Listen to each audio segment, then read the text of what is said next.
Salut à tous, j'espère que vous allez bien. Je m'appelle Mimi et dans cette vidéo, on va parler de comment économiser avec le système des enveloppes qui est très connu depuis longtemps et qui est une des méthodes les plus simples qui existent pour gérer votre argent sans dépasser le budget que vous avez fixé. Alors on va commencer tout de suite. Le principe est simple. Il faut mettre sur un papier vos revenus, tout ce qui est salaire, des aides, etc. Vos charges fixes, tout ce qui est EDF, loyer, crédit, voilà, toutes vos charges qui sont prélevées chaque mois. Et à la fin, il vous reste vos charges variables. Donc, imaginons que vos revenus, ils sont à 2300 €, que vos charges fixes, ils s'élèvent à 1400 €. Vous disposez au début du mois de 900 €. C'est vos charges variables et c'est en fait votre revenu disponible. Donc, c'est cette somme-là qu'on va repartir dans les enveloppes budgétaires. Pour les enveloppes budgétaires, vous pouvez utiliser au début, si vous n'avez pas de budget, vous pouvez utiliser des simples enveloppes en papier avec une catégorie. Chaque catégorie, vous le notez sur le devant de l'enveloppe. Pour les catégories, je peux vous donner plusieurs exemples que j'utilise. Donc, c'est l'alimentation, voiture, animaux, loisirs, défi 5 €. Donc ça, on va parler dans une autre vidéo pour tout ce qui est défi. Noël, anniversaire, travaux, jardin, et perso, etc. etc. Peut-être vous êtes surpris avec l'enveloppe Noël, mais voilà, c'est justement un des enveloppes où on met de l'argent chaque mois. On ne met pas chaque semaine, on met chaque mois, comme ça, quand ils arrivent les fêtes de fin d'année, on a une belle somme et on peut déjà faire les fêtes et acheter des cadeaux un peu plus sereinement parce qu'on a déjà épargné pendant toute l'année. Je vais vous expliquer un petit peu plus sur le budget, par exemple, qui nous reste au début du mois. Donc, vous devez régler tous vos achats en espèces et avec l'argent que vous avez mis dans les enveloppes. Dans chaque catégorie de dépenses, vous mettez le montant correspondant. Par exemple, si vos revenus, comme ce qu'on a dit, variables, s'élèvent à 900 € par mois, vous pouvez répartir les enveloppes suivantes.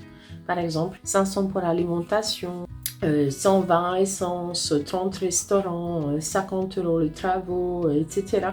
jusqu'à 900 €. Donc, dans cette enveloppe-là, que vous allez mettre les espèces au début du mois. Moi, je vais vous montrer un peu plus tard ce que je possède comme des classeurs. Et justement, pour que ça me facilite la tâche, je les séparé en 3. Un pour la semaine. Donc, c'est à peu près tout ce que je porte avec moi. Pas entier classeur. Je sors les enveloppes qui sont dedans. Un classeur pour le mois. C'est en fait la somme qu'on a déjà calculée au début du mois, qu'on va repartir après dans certaines enveloppes de semaine. Et les autres, ils restent pour le mois et on va ajouter au début du mois, on va ajouter dedans. Et j'ai aussi un classeur pour les épargnes.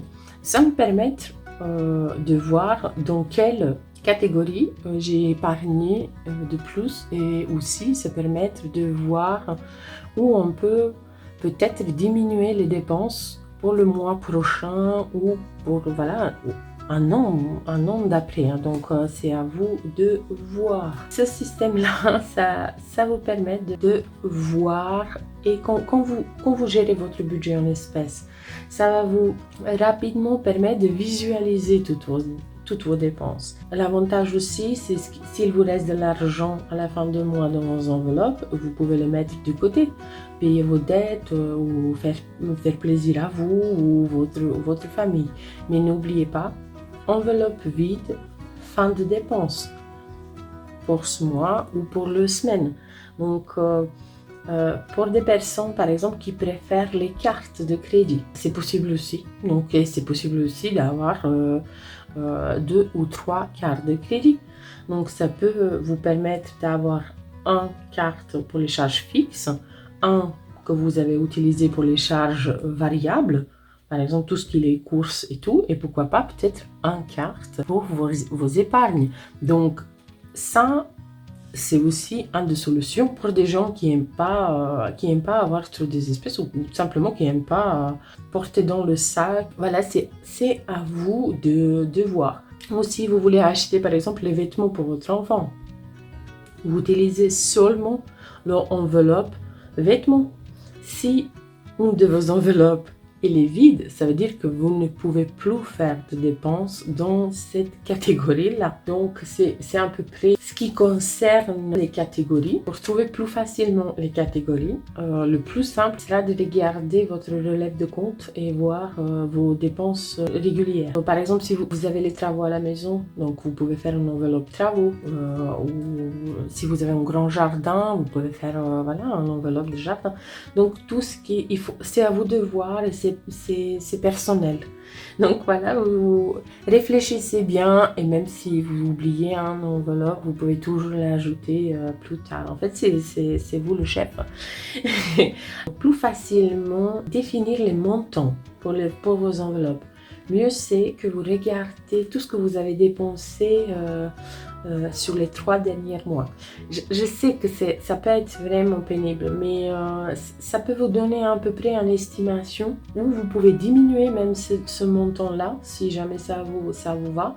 Mais c'est comme ça que vous allez vraiment définir bien le budget pour vos enveloppes et pas être déçu, par exemple, si vous dépensez quelque chose un peu plus vite ou n'importe. Donc, au début, vous pouvez avoir l'impression que vous mettez trop d'argent ou que vous avez énormément d'enveloppes. Mais c'est tout à fait normal au départ et au fur et à mesure des mois que vous arriviez à tout bien organiser, vous allez arriver en fait à bien organiser que ce soit le montant, le budget ou vos enveloppes. Après, si vous avez trop d'épargne, vous ne voulez pas garder beaucoup de billets à la maison, vous pouvez simplement mettre les sous sur votre compte ou ouvrir, comme j'ai déjà dit, un compte servir juste pour les épargnes. Encore un sujet que je trouve très important, c'est d'être d'accord avec votre conjoint. Soit vous avez un compte commun ou soit un compte séparé, mais vous avez vraiment besoin de s'organiser et mettre d'accord pour gérer au mieux votre budget. Chaque foyer est différent, avec des revenus, dépenses et un train de vie différent. Donc, concentrez-vous sur votre budget. Ce que je trouve parfait dans cette méthode, c'est pour les personnes comme moi qui ont une tendance à dépasser leur budget. Pourquoi? Parce que je ne savais pas quand que j'allais de dépenser. Simplement, c'était ça. À la fin du mois, franchement, je ne savais pas où ils sont les sous.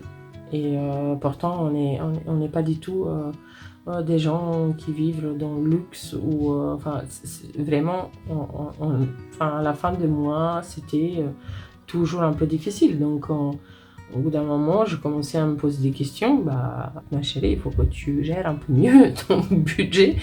Et c'est comme ça que j'ai commencé à faire ce système-là que je connais depuis très longtemps, mais j'ai jamais vraiment eu le temps de le mettre en place. Cette méthode m'a permis quand même de voir au plus clair où mon argent disparaît, comme par magie. Évitez au maximum de dépasser votre budget ou de piocher dans les autres enveloppes. Au début, la tâche peut être vraiment difficile. Respecter votre budget, c'est vraiment quelque chose de gratifiant.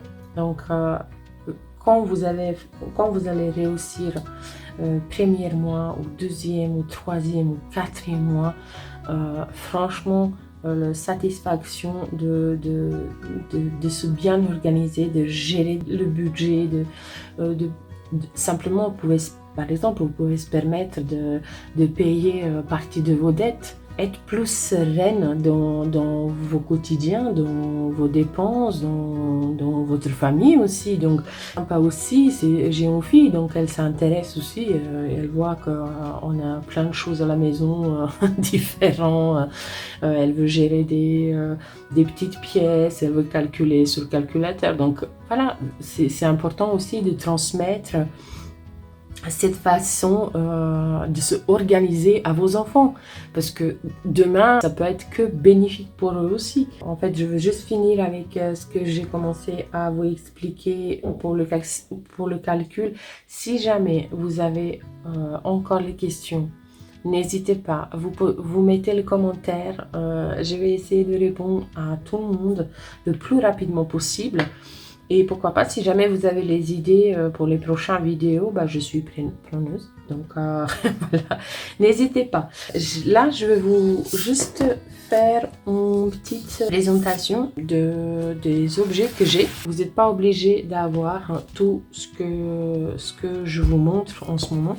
Donc moi, j'aime avoir tout ce qu'il me faut pour m'organiser au mieux. Donc c'était mon choix à moi, mais vous pouvez facilement faire tout ça avec les simples enveloppes, avec un petit tirelire vieux qui traîne dans le coin, ou simplement un pot en verre réutilisable. Donc n'hésitez pas, on n'a pas tous le même budget, on n'a pas tous les mêmes dépenses. Donc privilégier au début les choses le plus simples et pas chères. Ce que je possède, c'est les 3 classeurs. C'est pour la semaine et que je porte avec moi très souvent. Deuxième, c'est pour le mois.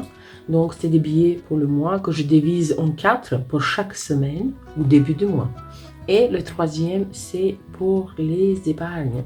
Donc vous notez le nom dans le catégorie sur le devant de votre enveloppe. Je note sur le papier le montant mensuel que je veux distribuer à telle ou telle catégorie et j'ajoute dans chaque enveloppe, ou début de mois ou de la semaine. Alors je vais vous juste montrer vite fait les enveloppes. Ça, c'est un classeur A6 pour les gens qui sont intéressés. Donc c'est des enveloppes plastifiées avec les zips. Moi je préfère parce que ça dure plus longtemps et j'aime bien quand ils se ferment. Donc j'ai l'alimentation, j'ai divers. Ça c'est à peu près comme un fonds d'urgence ou en extra si jamais vraiment il y a quelque chose. Donc j'ai le vêtement, famille, et je garde le défi 5 €. Donc ça, je vais vous parler une autre fois. Donc ça, c'est à peu près tout ce que j'ai pour la semaine. Ça, c'est les épargnes. Voilà, c'est à peu près toutes les enveloppes qui sont dans le classeur de mois. Pourquoi je vous dis ça? Parce que ici, il y a beaucoup plus. Tout ce qui est les catégories qui sont été dans le classeur de semaine sont ici également, plus les catégories de mois aussi. Donc le jardin, je ne veux pas mettre pour toutes les semaines, mais plus pour le mois. Shopping, c'est plus maison et décoration parce que j'ai encore du mal avec ça. Noël, comme je vous avais parlé déjà, travaux, on a encore les travaux aussi, soins, médicaments, parfois ça peut chiffrer. Et ici, on a un petit restaurant, il faut que je fasse une petite affiche pour ça. Vêtements et divers. Divers, c'est comme un fonds d'urgence, voilà. Je possède également calculatrice, je possède je ne sais pas, est-ce que vous le voyez bien, c'est une tirelire électronique. En fait, elle calcule elle-même le pièce que vous mettez dedans. Donc à la fin de semaine, tout ce qui me reste dans les enveloppes qui est 2 €, 1 ou 50 centimes, je le mets dedans et les 20 centimes, 5, 10, j'utilise pour les courses d'appel. On a vidé déjà, donc il n'y a pas beaucoup dans cela, mais vraiment à la fin, vous pouvez avoir une très belle somme avec des pièces. Ça peut être encore une façon d'épargner. J'espère que j'étais pas très longue et que je vous avais bien expliqué ou moi bien montré comment vous pouvez commencer, surtout pas de stress, frustration ou déception. Si vous n'arrivez pas à mettre de côté le premier mois, l'important c'est que vous preniez votre budget et vos dépenses en main. Les résultats vont finir par arriver, je suis sûre, au bout de très peu de temps, et perdez pas l'espoir. Croyez en vous. Merci et à bientôt.